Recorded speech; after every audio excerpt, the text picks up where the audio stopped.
这是疫情的关系嘛，当然我们希望就是必须去面对啦，所以最重要是我们也是在担心说我们回去的场地问题，因为我们回台北应该是没有场地可以训练，那希望联盟上面可以去做一个赶快去做一些应变吧，对，我们也只能去听，就是听一些指示啊。还有媒体想要提问。我可不可以再问一下辛德利，因为他。那第二个就是说，以现在来看嘛，SBL 也好 ，WSBL 也好，国内很多联赛基本上都停掉了。我们能够在这边打球、打冠军赛，算是非常幸运的这两个队。那当然，希望借我们这样的一个表现，包含前天，包含今天的表现，能够让大家知道说，我们也是就是还是有机会了，还是就是希望大家能够，就像刚刚麦克所说的，口罩戴好，对，就是大家保持平安最重要。那彰化县政府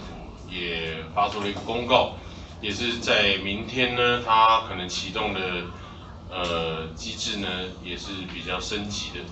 那包含我们体育场、体育馆都包含在内，说可能不能使用。那跟我们原定的计划，明天就要连续打第二场这件事情呢，可能就没办法如期的举行。所以呢，我刚刚也跟两支球团在这边场边就直接进行讨论。那我们当然就是先延赛，那等候这个疫情稍微稳定，那或许不会是在彰化，那或许也不会是在双北，那也看看有没有适合的第三地，这些都有可能。可是现在全台的疫情确实是延烧，那短时间内，我觉得在场馆或在各方面配套都是一个挑战。那也希望大家都能谅解，我们不得不做这个最紧急的状况。那原本是要设定